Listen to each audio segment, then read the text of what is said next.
Chapter 2. Yeah, so then I do the gorilla thing, right? I save the old man.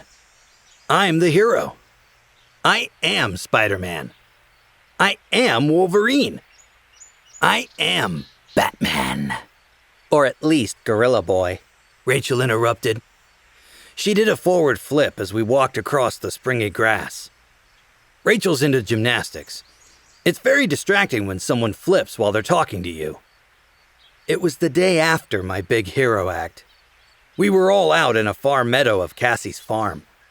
Me, Jake, Cassie, and Rachel, strolling through little bunches of wildflowers. Tobias was flying overhead, about 100 feet up, in a sky dotted with bright white clouds. "And what happens as I am playing Captain America?" I ask. The old man unloads the gun at me. I totally lost the milk and my bag of M&Ms. Jake gave me a disgruntled look. "Marco, it was good of you to rescue the old man, but you really shouldn't be turning into a gorilla."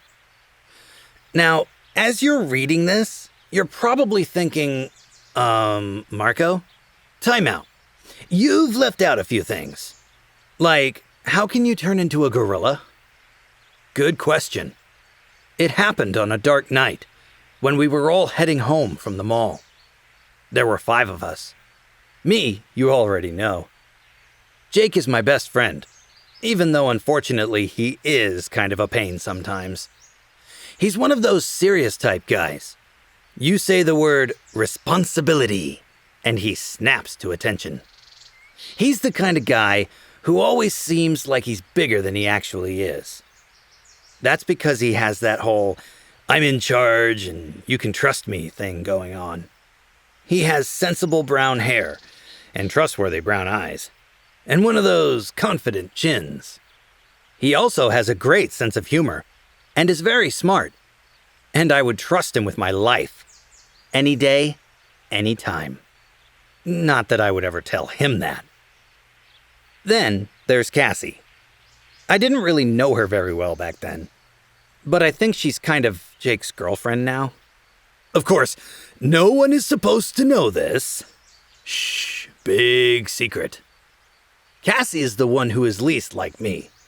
If I'm comedy, she's poetry. She's a natural peacemaker.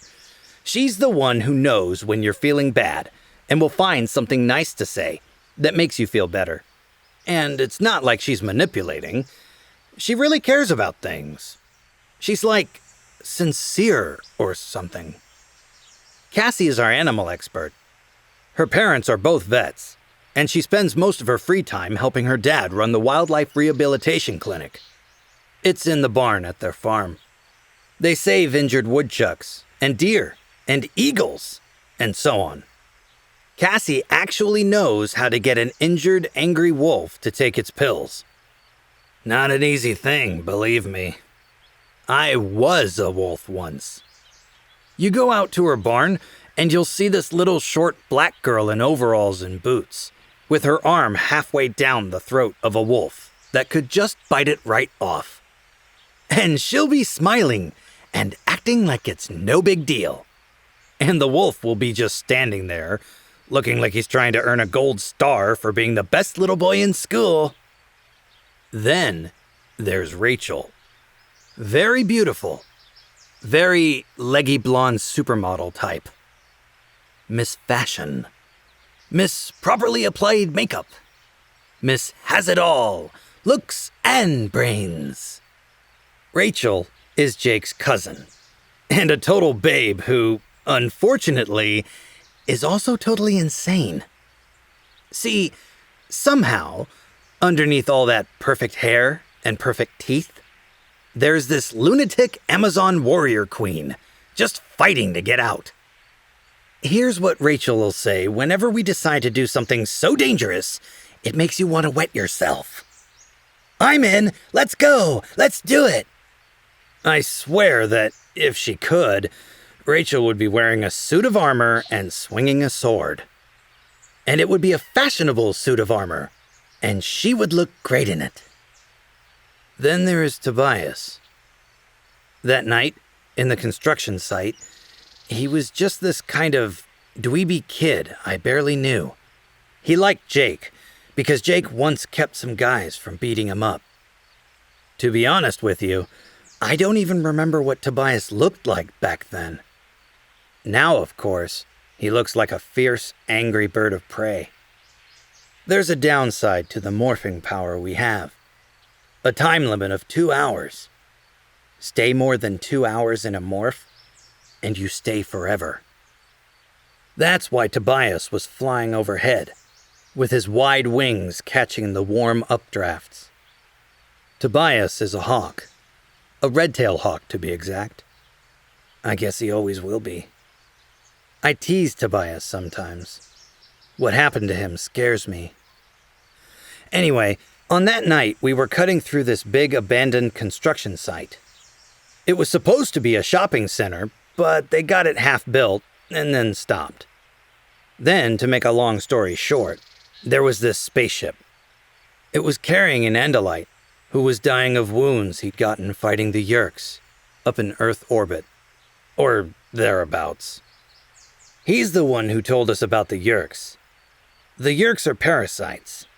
They use the bodies of other species. They take them over. They control them. That's what you call a human who's been taken over. A controller. A human controller. Jake's brother Tom is one. A controller. And Melissa, Rachel's friend, her father is one too. The Andalites fight the Yeerks. They had been trying to stop the secret Yeerk invasion of Earth, but basically they got their butts kicked. Before he died, the Andalite promised us that reinforcements would come. Eventually. In the meantime, all he could do for us was give us a weapon. That weapon was the power to morph, to acquire the DNA of any animal we could touch, and then to become that animal. So that was the deal. The 5 of us, 5 regular everyday kids, were supposed to fight the Yeerks until the Andalites came along and rescued us. 5 kids versus the Yeerks. The Yeerks, who had already conquered the terrifying Hork-Bajir and made them into controllers. The Yeerks, with their creepy allies, the Taxon controllers. The Yeerks, who had already infiltrated human society, making controllers out of cops and teachers and soldiers and mayors and TV news people. They were everywhere. They could be anyone. And all we had was 5 kids who could turn into birds. Or gorillas. I just don't think we should be morphing out on the street in order to get involved in everyday crimes, Jake lectured me. Remember what happened at the used car lot with Rachel and Tobias? And you asked them if they were insane? I was about to argue when Rachel spoke up again. I think Marco did the right thing, she said. What was he supposed to do? Just walk away? I don't think so. Okay, now I know I was wrong, I said. Anytime Rachel thinks I did the right thing, it has to be wrong. Besides, that was my whole point. I risked my life for that old man, and I don't even get a thank you. I don't know if it was a good idea, Cassie said, but the feeling behind it was good. I think it was heroic.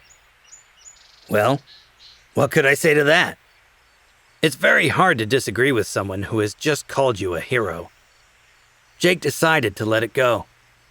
Unfortunately, the reason he decided to drop it was that he had something bigger to talk about. He got his serious look. I groaned.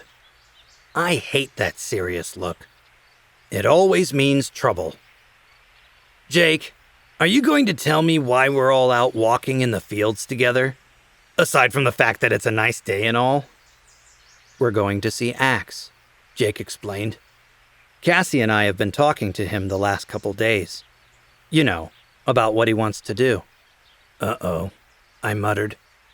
I just know I'm not going to like this. Well, probably not.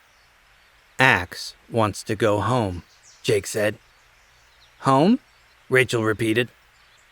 To the Andalite homeworld, Cassie said. Ax, whose real name is Aximili Escaruth Isthil, is an Andalite. I stopped walking. The others stopped too.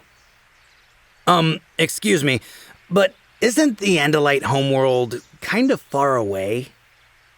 Ax says it's about 82 light years, Jake confirmed. Light travels about 186,000 miles per second, I pointed out, times 60 seconds per minute, times 60 minutes per hour, times 24 hours per day, times 365 days per year. That's 1 light year, times 82 years. Rachel laughed. So you have been staying awake in science class, Marco. We tried to figure it out in miles, but none of our calculators go that high, Jake said. You know, Jake, I could be wrong, but I don't think any of the major airlines fly to the Andalite homeworld, I said. Uh-huh, he said with a nod. I know. That's why we'll have to steal a Yerk spaceship.